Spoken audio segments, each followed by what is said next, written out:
네, 안녕하세요. 목요일에 끝내주는 남자 김우정입니다.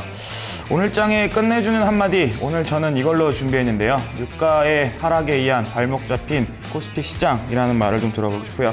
물론 시장 자체가 오늘 유가 때문만이 아니라 동시 만기일도 있었고 옵션 만기일도 있었고 그리고 다른 여타 이벤트 때문에 시장이 좀 하락하는 모습이 좀 나오긴 했지만 결국 지금 시점에서 가장 어떻게 보면 큰 요인이라고 할 수 있는 것이 바로 이 유가 하락이지 않을까라고 좀 말씀드릴 수 있을 것 같고요. 그래서 이 유가 하락에 대한 내용을 가지고 오늘 시장 한번 끝내보도록 하겠습니다.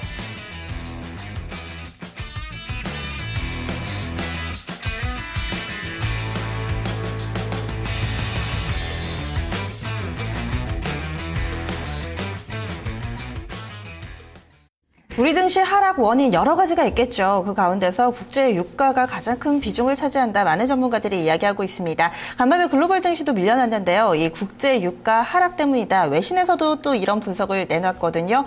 간밤 WTI가 60달러 선까지 좀 밀려 내려섰습니다. 우리 증시에 미치는 영향력과 함께 앞으로의 전망 알아보도록 하겠습니다. 끝내주는 전략 시간이고요. 목요일에 끝내주는 남자는 SK증권의 김부정 연구원입니다. 안녕하세요. 네, 안녕하십니까. 네. 보통 이 기름값, WTI 하면은 제 머릿속에는 한 100달러 금방 왔다 갔다 하면은 맞는 것 같아요. 근데 60달러, 어느 정도로 밀려난 거죠? 그 표를 한번 준비를 했는데 보시면 사실 9월달, 10월달부터 대한 내용들을 좀 보시면 큰 폭의 차이를 못 느끼시긴 할 텐데 하지만 오히려 더 기간 자체를 좀 길게 보면 100불대에서 60불대까지 좀 밀려있는 상황이기 때문에 그 자체가 어마어마하게 좀 밀렸다라고 볼 수 있을 것 같고요.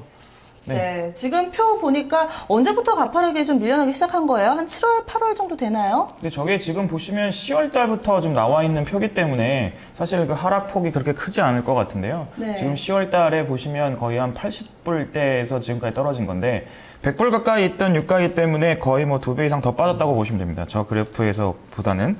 그래서 어쨌든 유가 자체가 말씀해 주셨던 것처럼 100불대에서 유지됐던 유가가 지금 60불대까지 빠졌으니까 거의 50% 가까운 가격이 좀 빠졌다고 보시면 되지 않나라고 생각하고 있습니다. 근데 이게요, 약간 번외 얘기일 수도 있는데 이 유가가 50% 빠지면은 휘발유 가격 1,800원 하던 거 1,000원 미만으로 하락해야 되는 거 아니에요? 오늘 기사 보니까 우리나라의 휘발유 가격이 리터당 1,400원대 하는 게 등장했대요. 네, 오랜만에 저도 1,400원대 기름값 보는 것 같긴 한데 워낙 유가는 기름값도 있지만 세금이 워낙 많기 때문에 아마 그럴 겁니다. 그래서 이노베이션 사장님이 들으면 깜짝 놀라시게 결정하셨어요. 제가 다행히도 모르는 분이셨어요. 자, 오늘 한 줄 평으로 유가에 발목 잡힌 시장이라고 하셨는데 또 종목별로 보면 또 꼭 그렇게 또 유가랑 또 연결된 SOE도 오르고 그랬으니까요. 그건 또 아닌 것 같기도 하고요. 또 종목별로 보면 오히려 시총 상위주들이 좀 많이 밀려서 CNC도 한 7% 밀렸고요. 그리고 하이닉스라든지 SK텔레콤, 삼성화재 이런 쪽들도 좀 많이 밀렸거든요.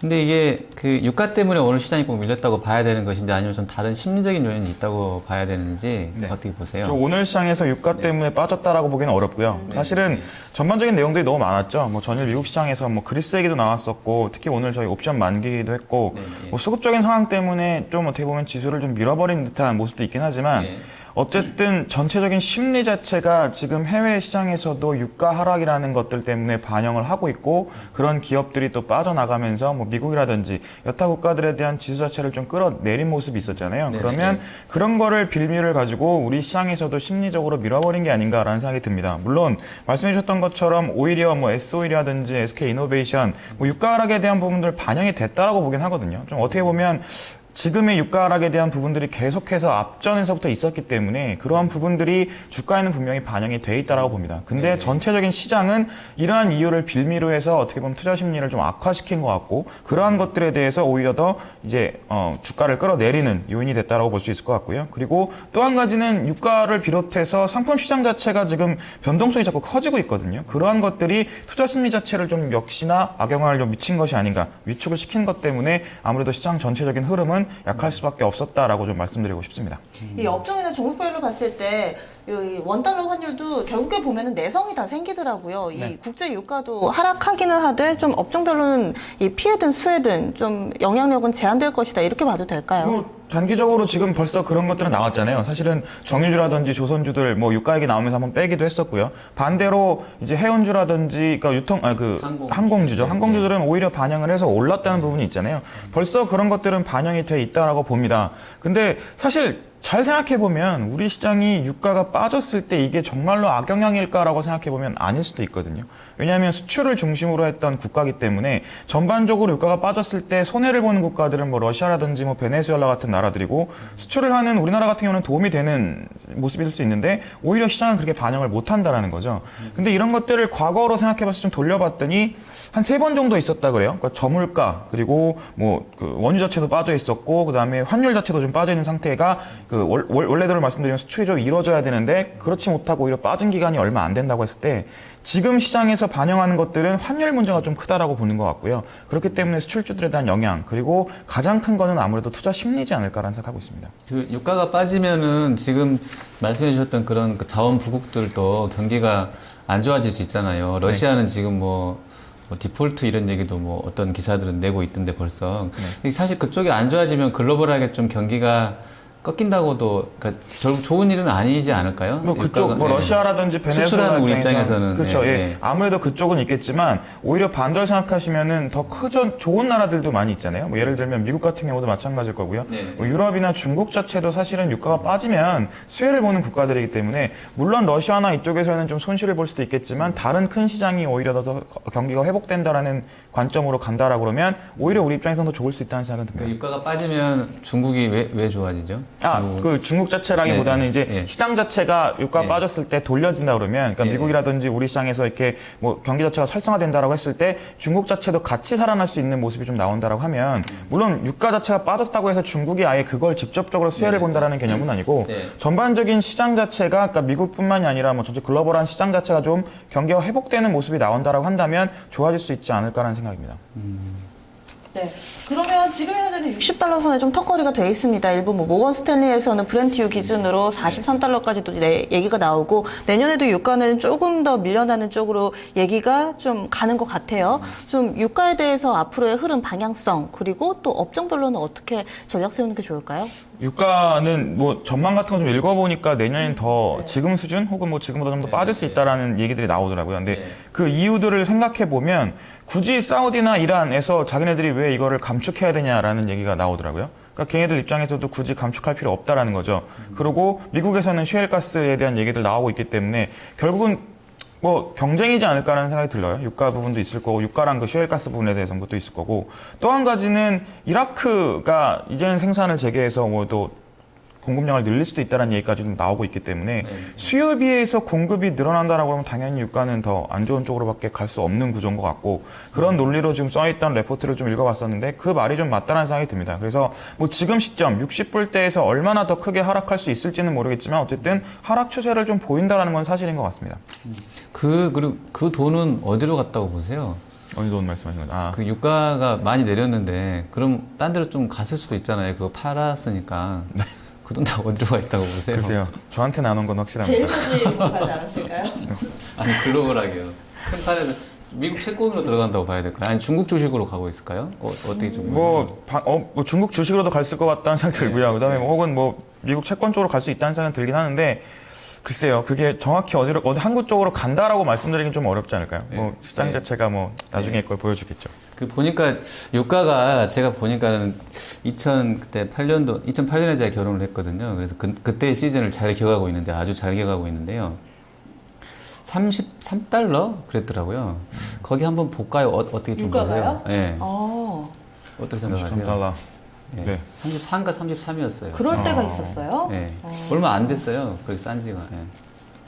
2008년. 그렇네요. 지금 보여요. 2008년도에 31.41달러까지 갔었어요. 제가 1,500에 결혼하고 갔다 왔더니 이거 이때는 왜 이렇게 빠졌을까요?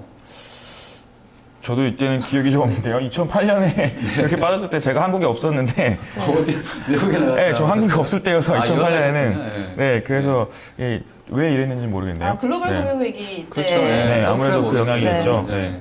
여기 한번 볼 수 그렇네요. 있을까요? 어떻게 그때처럼 안 좋지는 않나요?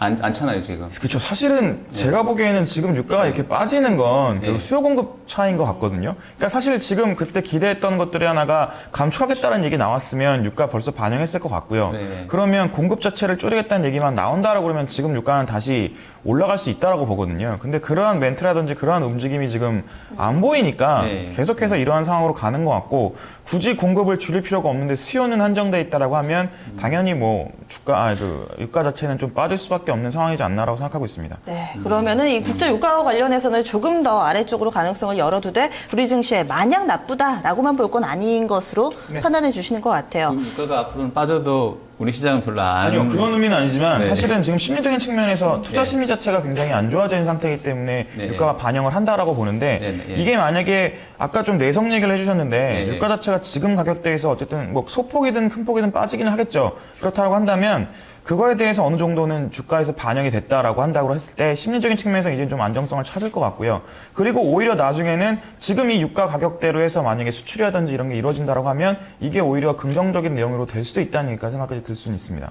그래서 반대로 오히려 시장이 어떻게 바뀔지는 모르겠지만 이 유가 지금 수준에서의 유가가 좀 어느 정도 시장에 반영이 되고 그 뒤에는 오히려 다른 얘기들 가지고 오히려 주가를 끌어올리는 요인이 될 수도 있지 않나라고 생각하고 있습니다. 네. 알겠습니다. 오늘 전반적인 시장 네. 이슈 그럼 넘어가 볼게요. 오늘 네. 지수 얘기를 또 해봐야 될 것 같은데 사실은 제가 질문을 준비할 때까지만 해도 1920선 좀 이탈할까 말까 좀 간당간당할 네, 때였는데 네.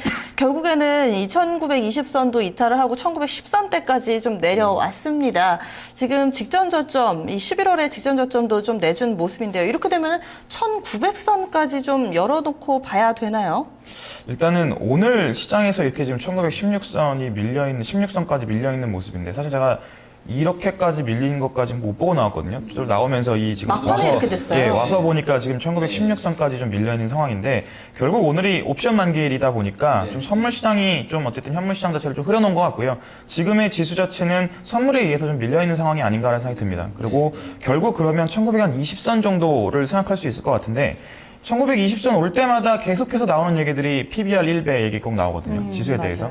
뭐 그럴 때마다 연구원들이 전부 또 이제 그렇죠. 증권사 데일리는 싸다. PBR로 보면 싸니까 네. 매수해야 된다 뭐 이런. 예, 그게 언제까지 이게 반영이 될지는 모르겠지만 사실은 지금 상황이 그렇게 크게 뭐 1900선까지 깨고 내려올 만한 상황은 아니다는 생각은 들거든요. 그러면 이번에도 한 번 정도는 내일 시장, 어쨌든 옵션 만기일이 끝났기 때문에 내일 시장에서의 현물 시장에서의 수급 정도라든지 이런 내용을 좀 보면 1920선 적조는 좀 지켜줄 수 있지 않을까라는 생각은 하고 있습니다. 그 외국인이 오늘 판 것이 뭐 제일모직 청약하고도 좀 연관이 있을까요? 어떻게 보세요?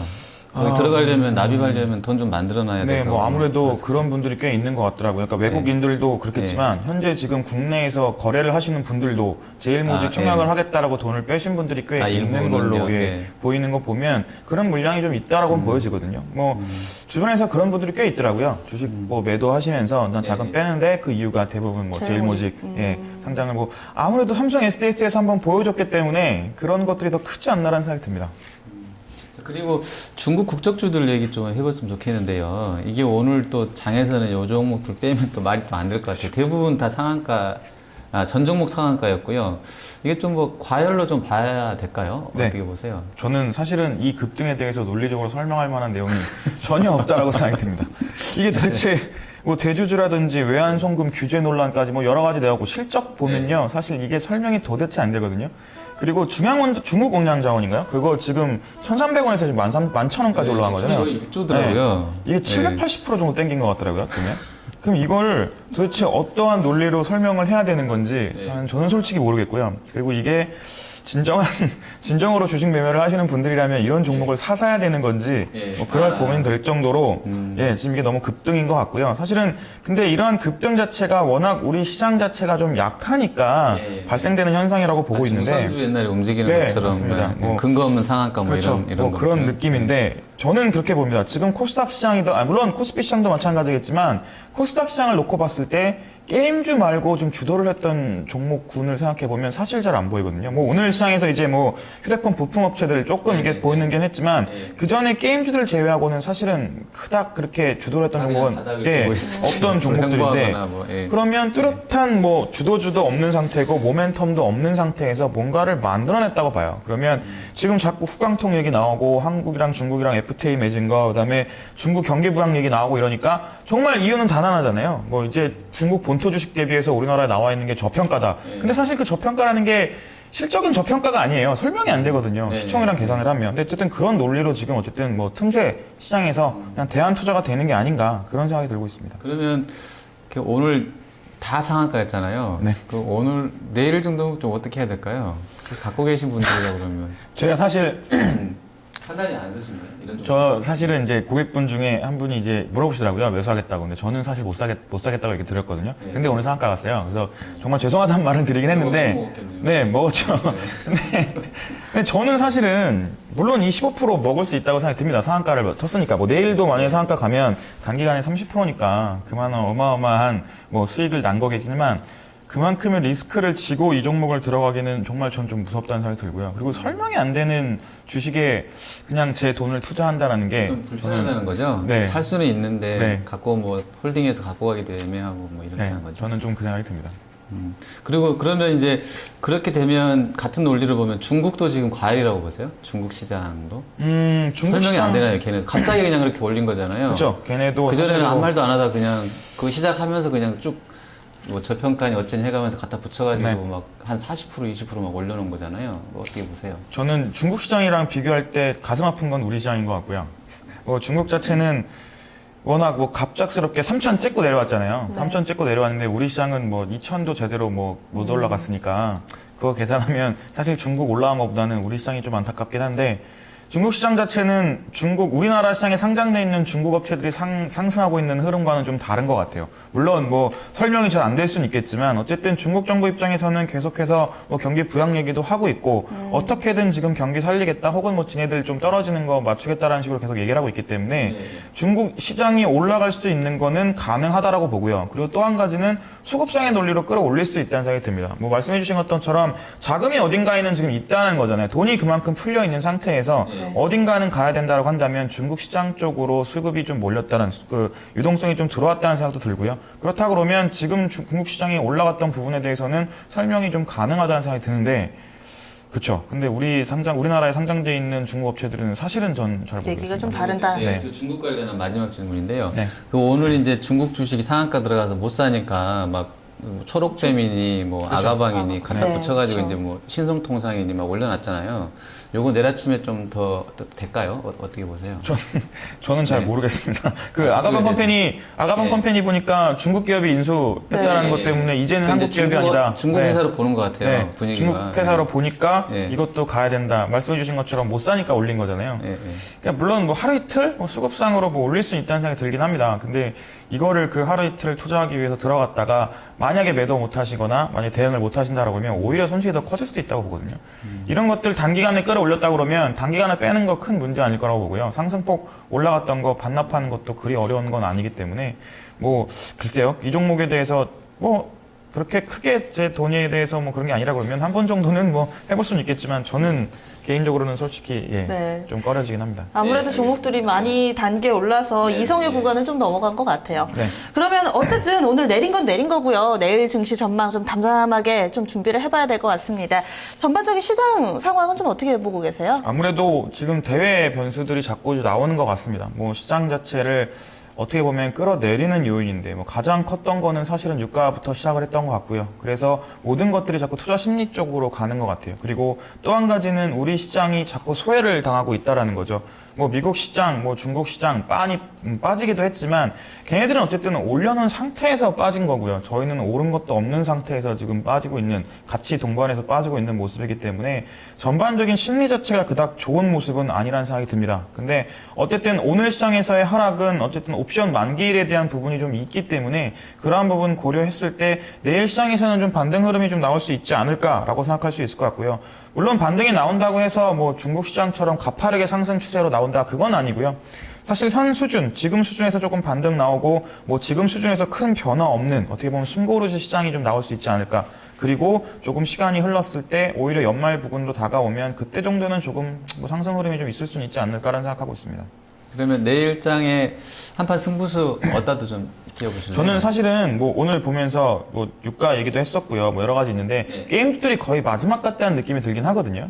게임주들 오늘 시장에서 보니까 아침부터는 좀 가파르게 오르다가 뭐 장 중반부터 갑자기 밀리기 시작을 하더라고요. 근데 사실은 게임주에 대한 흐름들 한 번 정도 더 봐야 되지 않을까라는 생각하고 있습니다. 이게 마지막일지 모르겠지만, 그리고 오히려 오늘 시장에서는 이제 앞에서도 좀 계속 말씀을 드렸던 것 같은데 그 휴대폰 부품주들에 대한 움직임이 좀 있었거든요.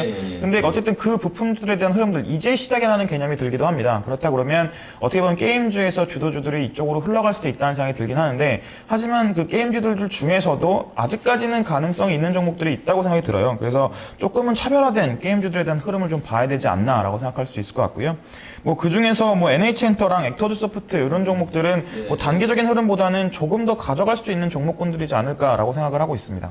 게임주들 보면은 오른 종목들 특히나 공통점이 신작 모멘텀 아니면 해외발 모멘텀 이 둘 중에 하나는 꼭 있더라고요. 지금 말씀해주신 두 종목은 좀 어디에 속할까요? 아무래도 두 종목 NH엔터 같은 경우는 자회사에 대한 가치가 좀 있는 것 같고요. 자회사 웹젠이랑 뭐 데브시스터즈가 관련된 것 같은데 이 두 종목 모두 말씀해주신 것처럼 뭐 다른 나라라기보다는 사실 중국 쪽이거든요. 중국 쪽에서의 매출이 가능한 점들, 그러니까 지금 시점에서 사실은 뭐 삼성전자라든지 여러 뭐 굴뚝주라고 말하는 종목들보다는 오히려 보면 지금 심리적으로는 이러한 코스닥 종목들 중에서도 뭐 게임주라든지 이런 쪽에다 심리가 좀 몰리는 것 같거든요.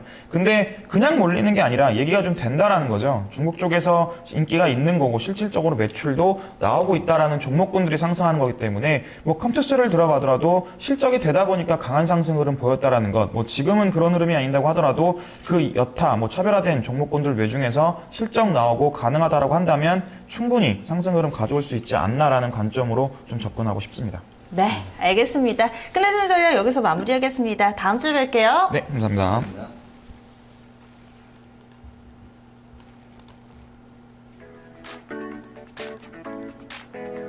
12월 12일 금요일 경제지표 일정입니다. 먼저 오늘 밤 미국에서는 주간 신규 실업수당 청구 건수 발표됩니다. 29만 건 중후반 정도로 전주와 비슷할 것으로 예상되고요. 12월의 소매 판매 0.4% 증가로 예상됩니다. 이와 함께 11월 수출입 물가지수도 나옵니다. 유럽 쪽에서는 22 월간 보고서가 발표되고요. 이어서 아시아 경제지표 일정으로 넘어가겠습니다.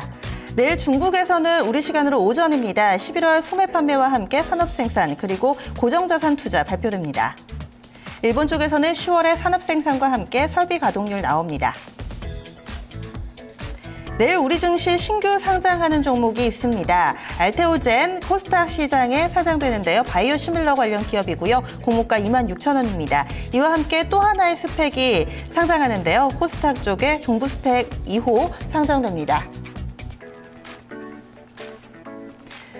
추가 상장 알아보겠습니다. 파미셀과 네이처셀, 심텍, 손오공, 코미팜, C큐브가 신규 인수권부사채 행사합니다. 한솔홈데코와 트레이스가 전환사채 물량 행사합니다. 그리고 현대공업과 YG엔터테인먼트는 이 스톡옵션 물량 추가 상장합니다. 주주총회를 여는 곳이 많은데요. 루미마이크로와 금성테크, 지어소프트, 중앙에너비스, JC연시스템, 에듀박스, 남광토건, 세하, 대우증권이 주주총회를 엽니다.